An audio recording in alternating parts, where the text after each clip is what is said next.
Okay, it's time that I share my opinions. Quinn Hughes to the Devils. Can we get the Hughes Super Bowl in Newark, New Jersey? We have a lot to break down in today's episode of Locked On Devils. Buckle up, everybody. You're Locked On Devils, your daily podcast on the New Jersey Devils, part of the Locked On Podcast Network, your team every day. Hi, this is Bryce Salvador, and you're Locked On Devils with Trey Matthews. Scores! Oh, Stevens stepped up, nailed it. Brodor's got the puck. What a shot. The Devils win the Stanley Cup. Alrighty now, what is up, New Jersey? Welcome back to the Locked On Devils podcast here at the Locked On Network. I'm your host, College Hockey Club play announcer, Devils Writer Pucks Pitchforks, and also part-time credential media member, Trey Matthews. It's that time of the year. We're in the off season for the Devils, and let's talk about a subject that is near and dear to me. Silly season. For my avid audience, you already know what silly season is about, but for my newer audience members, here's the definition. Silly season. A period usually in late summer or during the holiday periods. I guess you can count the off season as a holiday period, when the media often focuses on trivial or frivolous stories, often due to a lack of serious news. Keyword, lack of serious news. Silly season is not meant to be taken seriously. It is for fun, it's for enjoyment, it's for engagement. What is silly season about? Well, if I find an article on the internet or if I find something on social media that I feel as though is worth talking about when it comes to a potential free agent signing or a potential trade that the Devils can get involved in, guess what? I'm going to talk about it on this show. So what's on the agenda for today's episode? Well, in the first segment, we're going to talk some silly season. We're going to talk about the possibility of Quinn Hughes joining his brothers, Jack and Luke, here in New Jersey. Then in the second segment, we will talk about Lenni Hameenaho. He recently signed his entry-level contract. It's been a minute since I've talked about Hameenaho and what he could potentially bring if the Devils gave him a spot on the roster. Then in the third and final segment, we will talk about some coaching changes that the Devils recently made. Does not involve Sheldon Keefe. All right, let's talk about Quinn Hughes. Now, I talked about this in a prior episode that I conducted with Jersey Joe of Pucks and Pitchforks during the playoffs, but obviously I did not want that to be the main focus of the episode. I wanted to talk about the playoffs, how the Devils were looking, all that, and I'm actually going to do a future crossover episode with my colleagues over at Locked On Canucks. That episode will be published later on in the week, so keep an ear out for that. But I just want to talk about my initial thoughts when I heard Jim Rutherford's comments about Quinn Hughes and his uncertain future with the Canucks. It's been documented that Quinn is not interested being involved with a potential rebuild that the Canucks might have to go through. It's such a shame what's happened with the Canucks, with the whole JT Miller and Elias Pettersson situation. Brock Besser might be out the door. Quinn Hughes might be out the door in the not so distant future. Just last season, the Canucks made the playoffs and they made it to the second round. And we were talking about how they could potentially be a good team in the future. And now it's all come crashing and burning. But one man's trash might be another man's treasure. Well, Quinn Hughes isn't trash, but let's face it, it's a dumpster fire in Vancouver for the time being. I mean that respectfully. What did Jim Rutherford recently say? Well, he revealed a lot. He basically laid out the blueprint. He was very honest when discussing Quinn's future. If you don't know, Quinn has 2 years remaining on his contract before he becomes a UFA. Basically, what Jim said was that if the Canucks don't improve, then come the 2026-2027 season, the final year of Quinn's contract, the Canucks might have no choice but to deal him away at the deadline. But he said best case scenario for him, at least, is to try to get Jack and Luke to accompany Quinn in Vancouver. He said that Quinn wants to play with his brothers at some point. I've said this before, but Gary Bettman, if he hasn't done so already, he is going to have a field day with the Canucks because that violated so many tampering rules and regulations. It's not even funny. But basically, everyone on the internet was talking about Quinn possibly reuniting with his brothers, whether it's up in Vancouver or in New Jersey. I don't think I need to go over the stats for Quinn all that much. He's a finalist for the Norris Trophy once again, alongside his Michigan buddy, Zach Werenski. Last year, he won the award. He had 92 points in 82 game appearances. This season, he had 76 points in 68 game appearances. One of the best defensemen in the league. I don't think that's up for debate. But here's what's up for debate. What would a potential trade package look like for Quinn Hughes? Or on the flip side of that, should the Devils just wait until 2027 rolls around and get Quinn then? Because here are my thoughts on the matter. I do want to see Quinn in a Devils sweater. Jack's not going anywhere. Luke's going to be given a new contract during this offseason. And the Devils still have a lot of power over that because no other team can give Luke an offer sheet. He doesn't qualify for that. I would love to have Quinn down here, but it's a matter of how does the timing work? I found this trade scenario courtesy of Larry Brooks, and I shared it on my social media platform. Here's what the Canucks might get if the Devils decide to go all in for Quinn right here, right now.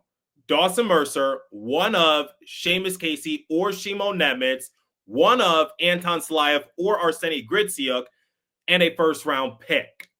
I think a first-round pick is a given for any Quinn trade packages.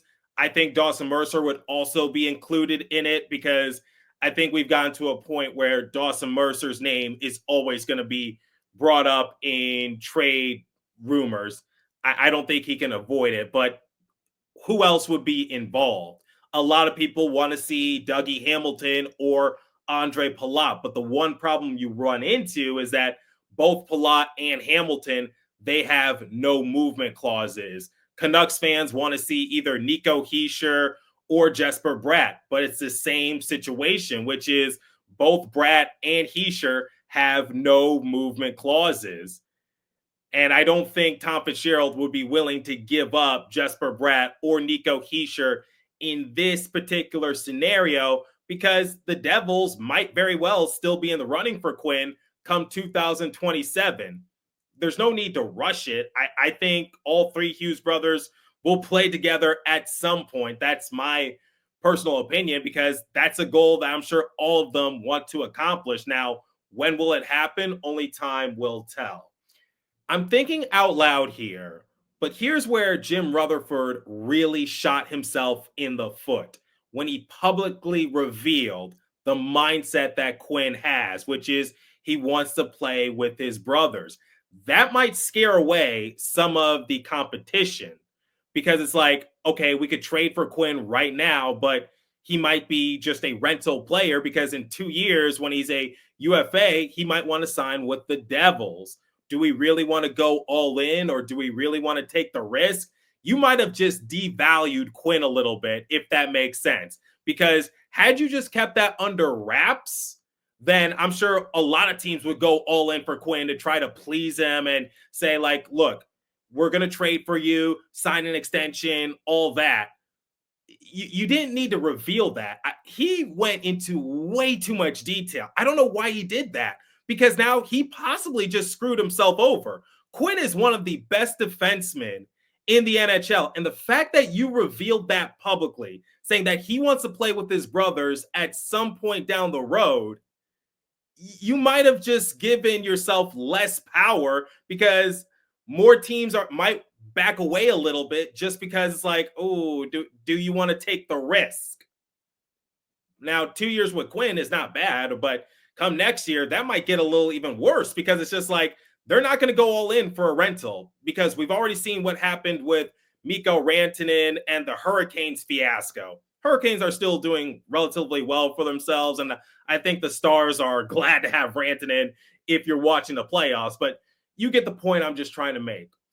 When looking at 2027 for the Devils, here's who will be off the books for a time being.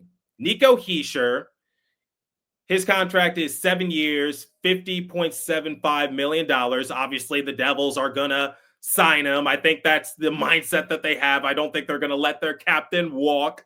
I'm sure Fitzy's going to get down to that as quick as possible because if Nico Hischier is in a different uniform, you might have a riot on your hands.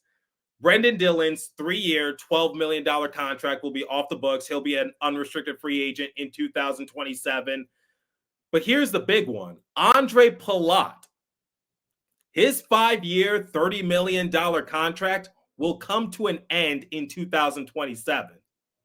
I think a lot of people want to see Andre Palat off the roster right now, but if the Devils can't get rid of him and if they just hold on to him, then there you go. That's what you got to work with. And in 2027, Jonas Siegenthaler, he'll be on the final year of his contract. Dougie Hamilton, he'll be on the final year of his contract. Worth mentioning that Quinn does not have a no trade clause. So the Canucks can trade him whenever. But like I said, I'm really curious to see how this pans out because with Rutherford just basically airing Quinn's dirty laundry and saying that his main desire is to play with his brothers, that might scare away some teams. That's just my personal opinion. I put that out on social media, but here's my final verdict. I do want to have Quinn Hughes on the roster. I think it's not out of the realm of possibility for him to come down to New Jersey and play with his brothers. I think that is a possibility, but you might have to be patient with that because I don't think the Devils are going to go all in for Quinn right here, right now. We were talking about in the Pucks and Pitchforks group chat. Would you trade players like Nico Hischier and Jesper Bratt for Quinn Hughes when you could possibly get Quinn in a couple of years? Not only that, you could still have Bratt. You can still have Hischier on your roster. I don't think anyone would sign off on a Hischier trade. I think some people would sign off on a Bratt trade, but the wrong type of people. My thing is like, I think the Devils just have to be patient. I do want Quinn on this roster. I really do. But trust the process and let's see how that pans out. But we're definitely going to talk about Quinn in the future a lot. And I need to get the perspective of my colleagues over at Locked On Canucks and see what's going on in Vancouver because it seems like it's big blow after big blow after big blow for that organization. And I don't like to see it. All right. We're going to talk about Lenni Hameenaho momentarily, but before we continue, let me tell you guys about Wonderful Pistachios. Looking for a snack that's both delicious and nutritious? Crack into a good source of protein with Wonderful Pistachios. Wonderful Pistachios is one of the highest protein nuts. Each 1 ounce serving has 6 grams of protein, giving you over 10% of your daily value. Plus, they're packed with fiber and better for you unsaturated fats, keeps you feeling fuller all day long. Personally, I love the no shells variety. It's perfect grab and go snack for busy days. As you guys know, I'm a content creator, constantly on the go. Get snacking and get cracking with a snack that packs a protein punch. Visit wonderfulpistachios.com to learn more. Okay, let's talk about Lenni Hameenaho. A few days ago, the Devils announced that they had signed forward Lenni Hameenaho to a 3-year entry-level contract starting next season, 2025-2026. This past season, he appeared in 58 games. He had 20 goals, 31 assists for a grand total of 51 points. He appeared in 10 playoff games. He had 1 goal, 4 assists for a grand total of 5 points. Last season, because I feel as though I didn't really talk much about him, 46 game appearances, 14 goals, 17 assists for a grand total of 31 points. I remember watching Hameenaho during development camp in 2023. He looked really good out there. He looked really strong. Unfortunately, we didn't get to see him at development camp last year because he was actually filling a military duty for his country. But the numbers don't lie. It doesn't look like he skipped much of a beat. Here's a scouting report on Hameenaho. There's no doubt about Hameenaho's best quality being his intelligence. He's an extremely smart off-puck player at both ends of the rink. He finds quiet ice and pockets of space in the offensive zone, popping in and out of the slot, anticipating possible passing lanes and rebound opportunities. He stands 6'1", weighs 185 pounds, and he was drafted 58th overall by the Devils in 2023 in the second round. He was the Devils' first selection that year because due to the Timo Meier trade, the Devils did not have a first round selection. But a lot of people were hyping Hameenaho up. I think the best comparison for Hameenaho, and this is courtesy of my colleague Joseph Stanislaw, aka Jersey Joe. He was a draft scout at one point for another company, currently doing it for Pucks and Pitchforks. He compared Hameenaho to a Tyler Toffoli, saying he's like a Finland version of him. As we all know, Tyler Toffoli, he knew how to net himself a goal. Wasn't the fastest skater, but he was very intelligent. And you know what? That sort of checks out with the scouting report because, like I said, the scouting report said that he's a very intelligent player, anticipating passes and knowing where to position himself. That's sort of what Tyler Toffoli was because a lot of people have their opinions on Toffoli and how he did or did not fit in with the Devils. Personally, I liked him. He was a very smart player. Yeah, he wasn't as fast as Jack Hughes, Nico Hischier, or Jesper Bratt. Wasn't the most physical guy, but he was very intelligent. He knew where to position himself. I'm really excited to see how Hameenaho develops. Worth mentioning that his 51 points ranked second on the club that he was playing in Finland.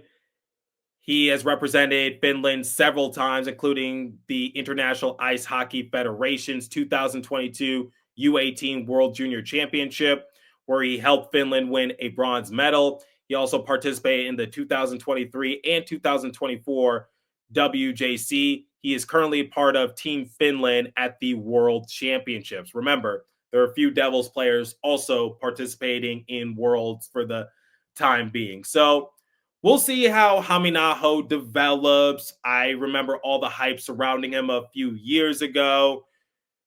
I know he's not really the most highly touted Devils prospect, but I think he definitely has a bright future, and I expect him to begin the season in Utica next year. Okay, let's talk about the recent coaching changes made by the Devils. This is more of a lighter news subject. It doesn't involve Sheldon Keefe, but the Devils, a day after they announced Hameenaho signing his entry-level contract, said that the team would not renew the contracts of assistant coaches Ryan McGill and Chris Taylor. Now, my boss over at Pucks and Pitchforks, Nick Villano, actually wrote an article about the coaching changes. I will leave a link in the description if you want to give the article a read. In the article, Villano talked about how the previous staff from the Lindy Ruff and Travis Green era, if you want to call it that, still remained behind the Devils bench. So Ryan McGill, Dave Rogalski, Sergey Breland, and Chris Taylor. So Rogalski and Breland stay with the Devils. I don't think many people have warm feelings when it comes to Rogalski, but like it or not, he still remains behind the Devils bench. The only new assistant coach that was added to Keefe's staff was Jeremy Colleton, but I think it's safe to say that Colleton panned out really well. The power play was electrifying during the regular season. Playoffs, not so much. But you know what? The Devils were going up against the best penalty kill in the NHL in the Carolina Hurricanes. Like I said early on in the episode, the Hurricanes are doing rather well for themselves in the playoffs. And I would say it's a little more embarrassing that the Capitals aren't making the series more competitive. The excuse you can use for the Devils is that they were injured. But anyway, digressing a little bit. What does this mean? Why did the Devils decide not to renew the contracts of McGill and Taylor? Well, short answer is that this gives room for Sheldon Keefe to hire a new staff behind the bench, some of his personal choices. One of my colleagues over at Pucks and Pitchforks, Charlie Borges, I hope I'm pronouncing your name correctly, brought this into the light on social media. The Anaheim Ducks, they recently decided not to retain a couple of their assistant coaches. One of them was Richard Clune. And Charlie said, keep an eye out for Clune potentially joining the Devils because Clune actually played under Sheldon Keefe in the AHL for the Toronto Marlies. So if you want some more information, Clune won the Calder Cup as a player in 2018. He retired not too long ago. His last professional playing year was the 2021-2022 season. Once again with the Marlies. The last time he appeared in the NHL was during the 2015-2016 season with the Leafs. So he's been in their organization for quite some time. I think he is very familiar with Keefe. Like I said, Keefe was his head coach at some point when he was with the Marlies. So I definitely think you need to keep an eye out for that, but we'll see what happens. Basically, Keefe just wants a new staff, and a lot of the previous staff still remained under his care, but I think it was best for Keefe to try to get some of his personal guys behind the bench. Jeremy Colleton was a good ad. Let's see who the Devils decide to add and replace McGill and Taylor. But anyway, let me know your thoughts. What do you think about the possibility of Quinn Hughes accompanying his brothers at some point? Jack, Quinn, Luke. Must-see TV if they all play for the same organization. Leave a comment down below if you're watching on YouTube. If you're listening on podcast streaming service, hit me up on my personal X page app at TreyMatt4 or the show's X page app at Locked On Devils. As for today's episode, that's all the time I have for you. Continue to stay safe. Have a wonderful day, New Jersey. Go Devils. I'll catch you guys next episode. Thanks for listening once again.